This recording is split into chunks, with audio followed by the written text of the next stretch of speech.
quebrada e as mina da quebrada. Entre becos e vielas seguimos na caminhada. Na quebrada e as mina da quebrada. Algumas valem ouro e outras não. Eu conheci o movimento hip hop quando eu tinha 11 anos, através do rap, que eu ganhei uma fitinha que tinha uma música do Racionais MCs, fim de semana no parque.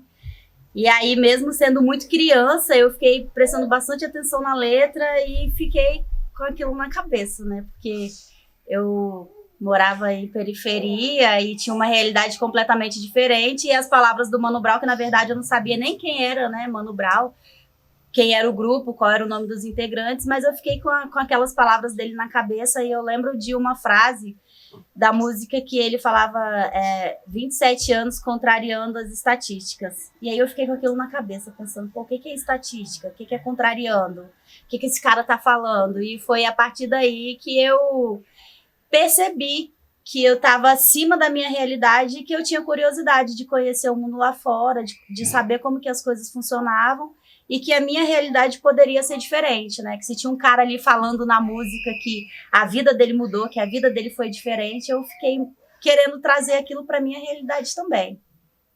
E aí, alguns anos depois, eu comecei a andar de skate e através do skate eu fui conhecendo mais, fui me aprofundando mais na cultura, porque naquela época o hip hop era muito forte aqui no Espírito Santo, né? Tinha uma galera que promovia uns eventos e sempre fazendo conexão com o skate. Tinha uns eventos chamados Hip Hop Contra a Fome, que sempre tinha rampa de skate, essas coisas assim. E através do skate eu fui conhecendo a cultura, me inserindo e me apaixonando. E aí eu conheci o Fredone, que ele já fazia grafite, assim, e eu andava de skate com os meninos de Serra Dourada, e eu gostava de desenhar, apesar de não saber desenhar, né, bem direito, assim, mas eu gostava de fazer meus desenhos. E aí o Samuca, que hoje nem mora no estado mais, mora em São Paulo, ele falou, poxa, por que você não começa a fazer grafite com a gente? Não tem nenhuma menina que faz grafite. E aí eu falei, mas eu não sei fazer, não sei pintar. E aí um dia nós fomos à praia de Carapebus, o Samuel, o Fred, a Fernanda, que era então a esposa do Fred, e eu. E aí eu fiz na areia a ampliação de uma personagem. E aí o Fred falou, nossa, você que desenhou? Eu falei, ele falou, poxa, vamos pintar com a gente. E aí foi assim que eu conheci o grafite, que eu comecei. O Fred, eu não tenho nem palavras para descrever o que o Fred significa na minha vida, assim, na minha construção quanto pessoa, quanto... Eu não digo artista, porque eu nunca fui artista, né? Porque naquela época, assim, a gente não podia nem se considerar artista. Hoje existem grandes artistas do grafite aqui no estado, mas naquela época, assim, nem spray a gente tinha contato. Mas, assim, o Fred sempre muito estudioso e sempre muito compreensivo e muito querido, muito carinhoso com todos nós que estávamos ali tentando, né, desenhar, aprender. Ele tinha acesso a uma revista, ele chamava todo mundo lá para casa dele, assim, né? A CRIO, que era a LDM, e a gente ia para lá e ele mostrava as revistas pra gente. Ele conseguiu uma fita com um vídeo de algumas pessoas pintando ou falando sobre grafite. Ele chamava a gente para se reunir na casa dele para assistir, porque ele era a única pessoa que conseguia ter acesso. Era tudo muito dificultoso, tudo muito caro, tudo muito longe da nossa realidade, né? E assim, o Fred, ele... Nossa Senhora, ele foi a nossa porta, assim, de entrada mesmo para o conhecimento desse elemento que é o grafite. E como eu era a única menina e ainda, né, mulher e branca, loura, né, se inserindo nesse meio, tinha algumas coisas assim que aconteciam, como só tá ali para poder se mostrar, tá querendo ficar no meio dos caras. Essa questão do machismo assim foi muito forte quando eu comecei. Mas o Fred sempre falava, não, você gosta, você quer, sempre dando apoio. e levando a gente para pintar. Todo final de semana a gente ia pintar junto, a gente não tinha tinta, ele conseguia, dividia com todo mundo.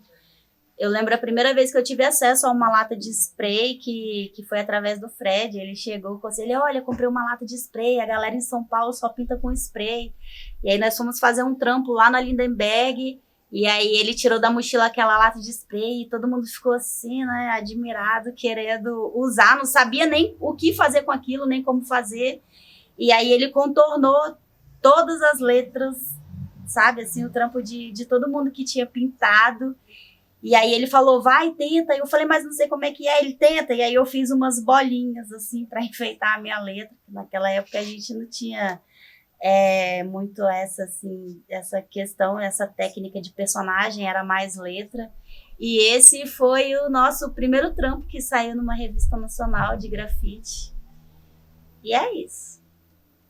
Eu acho, assim, eu acredito que a minha maior contribuição para o movimento hip hop, em paralelo ali com o skate, né, foi a coragem e a vontade de continuar fazendo aquilo, simplesmente porque gostava. Porque não tinha nenhum interesse, sabe? A gente não tinha nenhuma classificação quanto artista, simplesmente fazia porque gostava. E nós passamos por muitos momentos de perseguição da polícia, de transeuntes que às vezes viam a gente ali pintando, ia lá atormentar, porque era visto como uma coisa errada, era visto como se a gente estivesse cometendo uma atrocidade, né? Tá pintando o muro, era completamente diferente. Então, assim, eu acredito que a minha maior contribuição foi mesmo sem saber, fazer o que eu estava fazendo porque eu gostava, porque eu achava bonito e porque eu acreditava que era um momento meu ali de introspecção e de eu conseguir externar, mesmo que não tivesse técnica, né? Não tinha técnica, nunca fiz nenhum curso, nunca tive nenhum estudo. O meu curso e o meu estudo foi o Fred, foram os meninos que a gente compartilhava aqueles momentos, porque pra gente era um momento de lazer, se reunir aos domingos, né? Se reunir aos finais de semana, para ir para a rua pintar. Então, assim, era um momento de liberdade. A gente ficava feliz porque eram pessoas que se gostavam, que estavam ali reunidos fazendo o que gostavam, que achava legal, e depois a gente atravessava a rua, sentava todo mundo do outro lado para olhar e falava, nossa, esse muro tava feio, tava todo manchado, e agora olha que lindo, todo colorido. Então, acho que a minha maior contribuição foi a resistência mesmo não tendo noção que o que eu estava fazendo era uma resistência. Eu não tinha noção nenhuma. Eu não pensava assim, nossa, olha, eu sou a única menina que faz grafite, eu sou a única menina que tá aqui. Não tinha noção. Fazia porque gostava, porque achava bonito, porque era um momento de lazer, de estar reunida ali com os meus amigos. E a gente sabia, né, que o Fred cobrava muito assim da gente a questão de reconhecer, de saber a importância, de saber a história, o que é o grafite, de onde surgiu, por que veio, qual o significado. Então, assim, hoje tem muitas pessoas que começam a praticar algum dos elementos do movimento hip hop porque querem ganhar notoriedade, porque querem ganhar dinheiro, porque querem se incluir em um grupo, porque querem se sentir importantes, por algum motivo. Mas nós, naquela época, não. A gente queria fazer por respeito, por admiração à história do movimento hip-hop, que a gente tinha muito conhecimento, estudava muito, pesquisava muito, o Fred trazia muito conhecimento pra gente. Então, eu acho que é isso, que a maior contribuição é essa. Ter sido resistência, ter enfrentado tudo que nós enfrentamos, a perseguições, né, como eu já disse anteriormente, seja de polícia, seja de transeuntes que passavam, xingavam e usavam palavras para tentar diminuir a gente por estar fazendo aquilo. A questão do machismo também, que eu enfrentei bastante alguns momentos, mas isso também não ligava não, continuava fazendo porque gostava e pronto. Hoje eu moro aqui em Flechal 2 e eu desenvolvo um trabalho, um projeto social. E o hip hop, para mim, é uma religião, porque eu conheço todos os preceitos e eu entendo o quanto essa cultura, de fato, é importante, é transformadora, é capaz de moldar caráter mesmo. Porque se hoje eu sou tudo que eu sou quanto ser humano, quanto mulher, eu devo à cultura hip hop e ao skate também, né? Porque foi o skate que me levou a conhecer a cultura hip hop. Então, assim, uma coisa que eu sempre falo, não tem como, a gente vai se construindo quanto ser humano com as nossas vivências, né?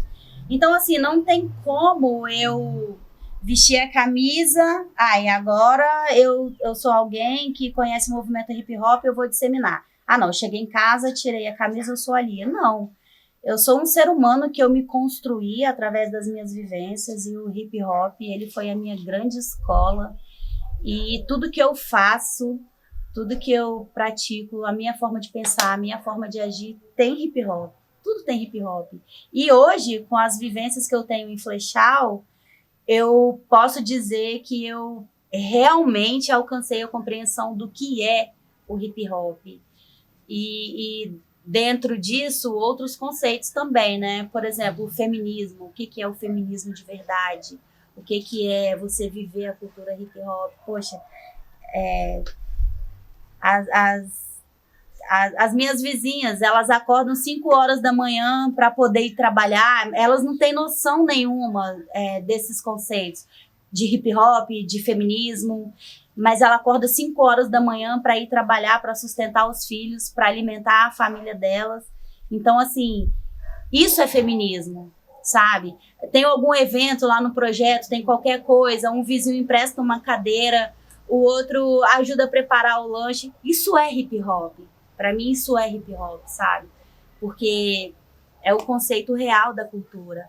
É um ajudar o outro, é a periferia se ajudar, é a periferia viver em prol de uma causa comum, de um lutar pelo bem-estar do outro. E isso tudo eu construí em mim enquanto ser humano através das vivências e do conhecimento que eu adquiri através da cultura hip hop. O projeto que eu atuo hoje em Flechal é o Minas da Quebrada. E o Minas da Quebrada, ele surgiu da necessidade de a gente se comunicar com as meninas daqui, com as mulheres daqui de Flechal 2. Por conta de a gente vivenciar muita violência contra a mulher aqui dentro, e na maioria das vezes a gente não ter como chegar diretamente e falar com as meninas, por conta de algumas delas, né, serem mulheres de... Enfim, né, uns casos que a gente não tinha como atuar diretamente. Então surgiu a ideia, poxa, e aqui tinha uma rádio poste, e a gente pensou assim, poxa, a gente tinha que arrumar um jeito de conseguir se comunicar com essas mulheres, com essas meninas aqui de Flechal, levar umas ideias para elas, conhecimento. Mas como? Como que a gente vai fazer isso? E aí surgiu a ideia de a gente criar um programa para a rádio comunitária. E aí surgiu o Minas da Quebrada como um programa dentro da rádio comunitária, que ele foi totalmente produzido e voltado exclusivamente para o público feminino. E dentro desse programa, todos os quadros, né, voltados para as mulheres, e todas as músicas que tocavam eram cantadas por mulheres e mulheres do rap. Era rap. Às vezes tinha assim um ou dois funks, mas a maioria das músicas era rap. Então a gente tocava muito... Todos os programas tinham uma música da Dinadi. E a gente procurava associar as músicas, né, as letras. A gente pesquisava muito, ouvia, e a gente procurava associar com alguma situação que tivesse vivenciado naquela semana. Então, assim, esse daí foi o nosso primeiro passo. E com o tempo, o programa fez tanto sucesso, podia estar chovendo, podia estar o que for, que as pessoas estavam embaixo dos postes com a sombrinha, com o guarda-chuva, ouvindo o programa. E aí a comunidade começou a querer saber mais, a querer conhecer mais. E aí surgiu a necessidade de a gente se tornar físico. E aí nós conseguimos montar o coletivo Minas da Quebrada, que hoje segue a mesma linha. é coordenado por mulheres e nós trabalhamos com diversas linguagens e dentro dessas linguagens, lógico, prevalece também o hip hop, através do grafite, através do rap também, que nós já trabalhamos oficinas de rima para as meninas. E a partir dessas oficinas de rima surgiu a ideia do Canta Flechal, que é um programa de música, um festival de música que a gente realiza. Então, assim, o movimento o movimento hip hop, ele sempre tá nos acompanhando e tá caminhando com a gente, seja através de um elemento ou outro, mas o grafite dentro do Minas da Quebrada é o nosso braço, assim, o elemento principal. E nós trouxemos a Queca aqui para poder pintar. A gente sempre procura trazer meninas, para que as meninas daqui entendam e percebam que existe um mundo lá fora, que existem outras possibilidades, que existem meninas lá fora trabalhando, atuando em várias vertentes, que não é só esse mundinho aqui, sabe? Então, assim, quando a Queca veio aqui, nossa senhora, foi assim, um acontecimento. Então, muitas meninas começaram a procurar o projeto porque viram a Queca pintando, porque viram a Queca fazendo grafite aqui. Tem a Amandinha Bromanchenko também, que sempre está aqui com a gente, que ela é uma querida, ela é muito amada aqui em Flechal, que é referência também. Tem as meninas do Melaninas MCs, que as meninas daqui são apaixonadas. Você passa pela rua, assim, você passa na frente da casa das meninas do projeto e você ouve o Melanina, uma música do Melanina. Tem as meninas do Preta Roots também. A Pedrita já veio aqui junto com o Fred, junto com o Renato, para poder fazer exibição de um documentário, um bate-papo. Então, assim, eu tenho essa percepção e todas as pessoas, todas as meninas que são envolvidas na coordenação do projeto têm essa percepção do quanto a cultura hip hop é importante, é transformadora e principalmente, né, acima de tudo, o quanto as meninas que estão inseridas no movimento hip hop fazem diferença na vida das meninas daqui de Flechal, quando elas vêm aqui praticar alguma ação, participar de algum evento, participar de alguma coisa, porque as meninas daqui admiram, né? Elas veem um estilo diferente, elas veem um modo de falar diferente, e elas veem as meninas praticando ações que elas não são habituadas, que elas não têm isso como vivência. Então, assim, a cultura hip hop é um braço assim, muito forte dentro do projeto Minas da Quebrada aqui em Flechal. Quando eu conheci a cultura hip hop, era tudo muito novo aqui no Espírito Santo, né? Eram poucas pessoas que tinham acesso, eram poucas pessoas que conseguiam, né, ouvir as músicas, conhecer. Começou com rap, né, na verdade, assim. E era diferente, era muito discriminado. Era, ai, o que é isso? Esses caras falando, nada a ver com tal. Mas era uma época diferente, assim. Eu penso que, pelo menos para minha realidade, né? Eu vivi uma realidade de extrema pobreza, mas a minha mente não aceitava e não acompanhava aquela condição ali que eu estava vivendo. E eu tinha vontade de mudar aquela realidade, eu tinha vontade de viver algo diferente. Eu não sabia o quê, porque não tinha acesso a nada, mas alguma coisa me incomodava. Então, por exemplo, quando o meu irmão chegou e me deu aquela fitinha, e ele falou assim, escuta isso daí. Meu irmão ouvia rock, né? Porque naquela época o punk rock, o hardcore era muito forte. E ele chegou pra mim e falou bem assim, meu irmão tinha 12 anos, né? Eu tinha 11. Ele chegou pra mim e falou assim, ouve isso daqui, eu acho que você vai gostar.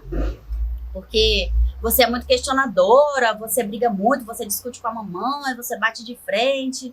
Ouve isso daqui que eu acho que você vai gostar. E aí eu coloquei aquela fitinha lá no nosso radinho velho que tinha lá e fiquei ouvindo aquela voz que depois, né, que eu fui saber que era Mano Brown, que era Racionais. Na época não tinha nem noção o que era.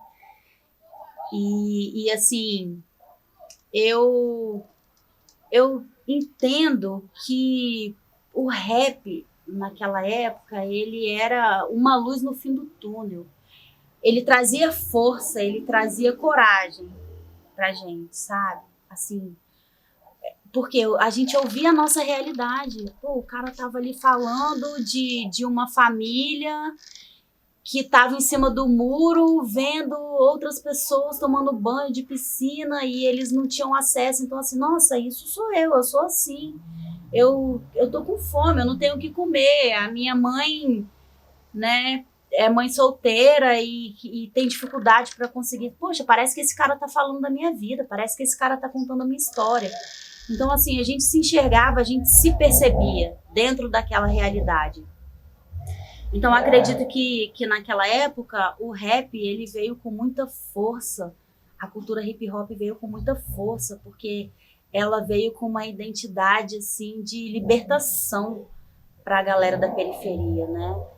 E a gente que vivia aquela realidade, mesmo não tendo noção do que era aquilo, a gente se sentia representado, mesmo sem ter noção do significado dessa palavra, né? Mas assim, nossa, olha, eu vivo isso daqui, então se eu seguir o que esse cara tá falando aqui, eu posso chegar onde ele tá hoje, eu posso alcançar o que ele conseguiu. Meus irmãos também podem, a minha mãe também pode, os meus vizinhos também podem. Então eu cresci com aquilo na mente e fui buscar conhecimento e procurei outras pessoas, né, que cantavam aquelas músicas, que falavam aquelas coisas, porque não tinha noção de que era um grupo de rap, porque não tinha noção de nada, mesmo porque eu era uma criança.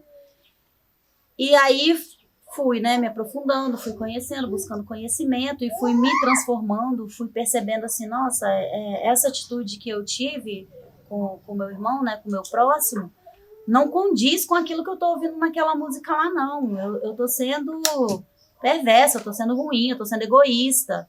Eu tenho que mudar a minha postura. Então, assim, o hip hop para mim foi como uma religião de fato, de fato.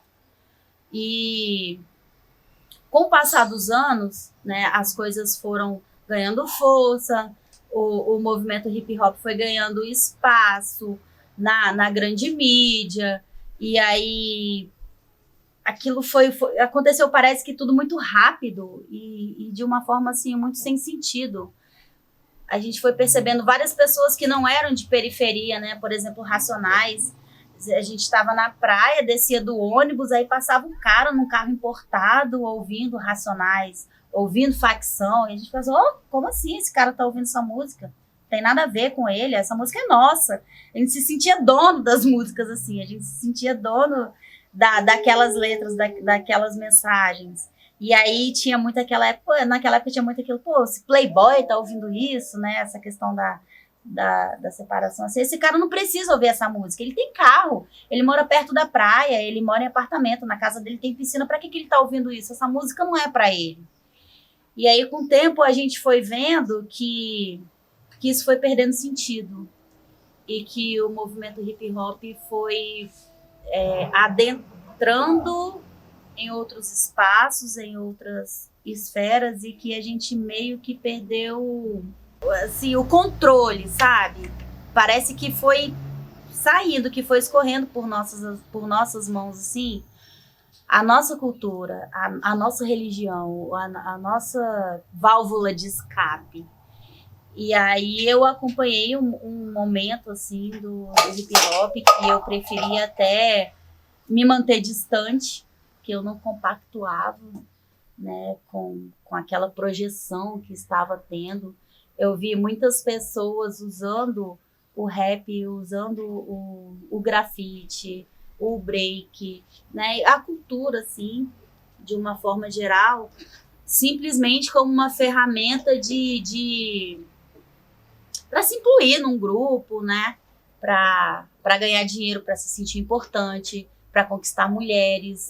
E aí, de repente, umas roupas que a gente usava porque tinha necessidade ou porque era uma forma de resistência da gente se impor, virou moda.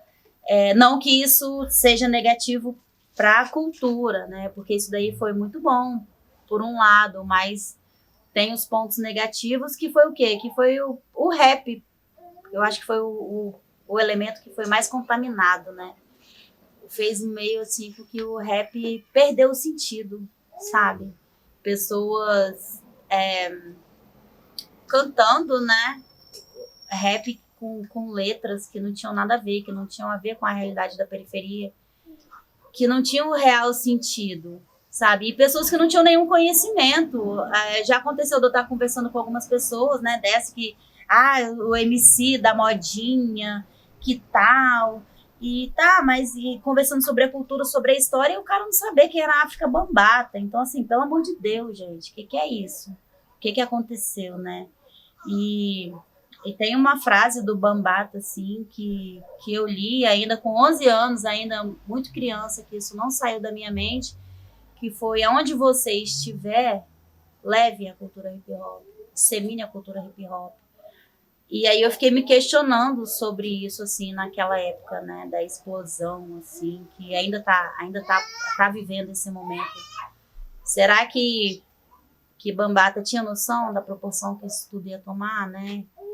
E hoje, agora, 2020, eu acredito que a gente está vivendo um momento que ele vai ser transformador. Eu acredito que daqui para frente o rap, o movimento hip hop tende a resgatar as raízes, as origens, a valorização da história, o real sentido, né? Que eu posso estar sendo ignorante ao falar isso, mas eu entendo que o hip hop, ele é a voz da periferia, sabe?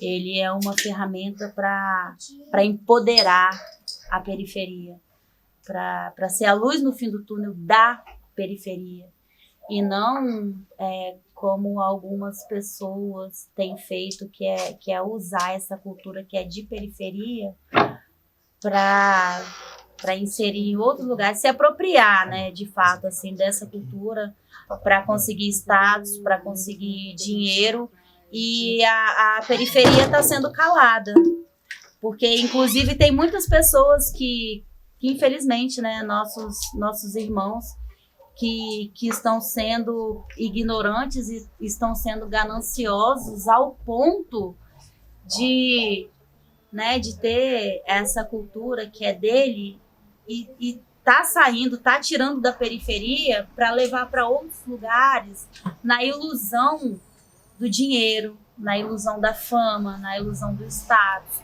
na ilusão de conseguir sexo fácil, sabe? Então, assim, eu acredito que hoje a gente está passando por um momento que pelo menos deveria ser, né? De introspecção, de reflexão, de resgate das raízes, das origens. E tem muitas pessoas que trabalham com a cultura hip hop e que vivenciam de fato e que estão trabalhando com a base, né? Igual aqui a gente trabalha com a base. As ações que a gente executa aqui no projeto, por exemplo, aqui no Minas da Quebrada, nunca é assim, uma oficina de fotografia. Vamos ensinar a tirar foto. Não é só isso, né? A gente trabalha educação, a gente trabalha empoderamento, a gente trabalha conceitos assim que fazem aquele aluno, aquela aluna do projeto se sentir pertencente ao seu lugar, se sentir valorizado, acreditar que ele também pode. Então, eu acredito assim que a gente que está trabalhando a base e que realmente vivencia a cultura hip hop vai ter assim muitas alegrias daqui para frente. Eu acredito que a gente vai voltar a viver os tempos felizes e curiosos do movimento hip hop, né? Que foi de quando começou, de quando a gente teve acesso e a valorização, o conhecimento da história, o porquê e o empoderamento de quem realmente tem que ser empoderado por essa cultura, que são os moradores de periferia. Eu tenho muita gratidão por tudo que a cultura hip hop representa na minha vida, na minha construção enquanto mulher, enquanto ser humano, né? Como eu já falei. Eu tenho muita gratidão pelos meus irmãos e irmãs que realmente vivem a cultura e que realmente vivem a periferia e sabem da importância de empoderar a base, da importância de de uma troca de ideia, assim, sabe, com uma mãe, com um pai, com um morador, sabe, da favela, assim, de que às vezes um sorriso, às vezes um olhar, às vezes você falar, nossa, tá bonita, e pô, e aí, meu parceiro, tá gatão. O quanto que isso é importante para empoderar, para fazer a pessoa se sentir útil, se sentir valorizada. E isso é hip hop. Isso também é hip hop, sabe? E todas as minhas irmãs, todas as minhas manas que permanecem resistentes e firmes dentro da cultura e mesmo que sem saber estão empoderando várias meninas em vários lugares. Tem a Aline, né, a Aline Dantas, que eu não poderia citar, que apesar de não ser inserida assim diretamente em um dos elementos do movimento hip hop, mas ela é hip hop, ela é skateboarder e ela é uma mulher que empodera várias outras mulheres desde sempre.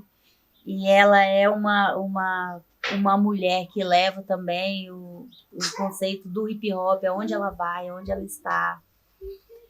E queria agradecer o Fred, que ele foi uma peça assim, importantíssima na construção do meu caráter, na minha formação. E eu gostaria de falar sobre uma vivência, né, sobre uma coisa que aconteceu assim há muitos anos atrás em um evento. Eu não me recordo se foi hip hop contra a fome, mas eu acredito que, não lembro se foi um show de cirurgia moral, se foi um show de sabotagem, que os meninos do Negritude Ativa, eles subiram no palco para cantar. E aí o Gilmar, ele naquela época estava muito desgostoso com algumas coisas que estavam acontecendo no movimento. E ele cantou uma música, na hora que acabou a música, ele com o microfone na mão começou a falar, né, sobre algumas coisas assim que ele estava percebendo que não estavam sendo legais, que estava causando segregação dentro do movimento. E o microfone dele foi cortado.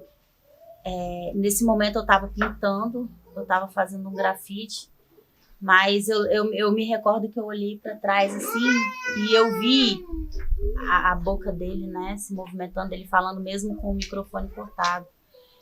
E isso daí foi um momento muito importante na minha vida, assim, que eu tive uma percepção de que nem sempre quem está do nosso lado, nem sempre quem diz que está lutando com a gente pelos mesmos ideais, realmente está. Isso daí causou um impacto muito grande na minha vida e causou uma transformação. Alguma coisa mudou na minha mente, no meu comportamento também, a partir daquele momento. Eu não sei nem se ele se recorda disso, mas isso aconteceu. Então, assim, eu entendo que nós que somos agentes, né, culturais, as pessoas que estão envolvidas com a cultura hip hop, que são espelho, que são referência, tem que ter muito cuidado com o que fala, tem que ter muito cuidado como trata o irmão, a irmã, porque tem crianças, tem adolescentes que estão observando. E às vezes não, né? Geralmente, assim, na maioria das vezes, uma criança, um adolescente, ele não vai chegar para você e questionar a sua atitude, mas aquilo vai ficar na mente dele. Para mim, foi bom, causou uma transformação positiva, mas quantos outros adolescentes tinham ali? Quantas crianças tinham ali naquele momento? E será o que aquela atitude causou na mente dessas outras pessoas que também vivenciaram aquele momento, sabe? Então, é isso. A gente tem que ter muito cuidado com o que a gente faz, com o que a gente fala, a forma que a gente age, Muitas pessoas falam uma coisa e agem de outro jeito, porque nós somos instrumentos de transformação. Seja essa transformação positiva ou negativa. E isso daí vai entrar na nossa conta, uma hora ou outra.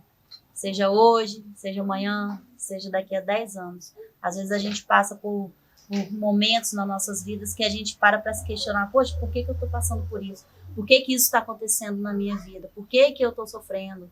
Ou então, por que isso, tantas coisas boas estão acontecendo? Por que eu estou sendo tão agraciada, tão agraciada? Alguma coisa que aconteceu lá atrás e que transformou a vida de alguém e que você sequer teve noção de que aquele momento, de que aquela atitude estava sendo observada por determinada pessoa. E é isso.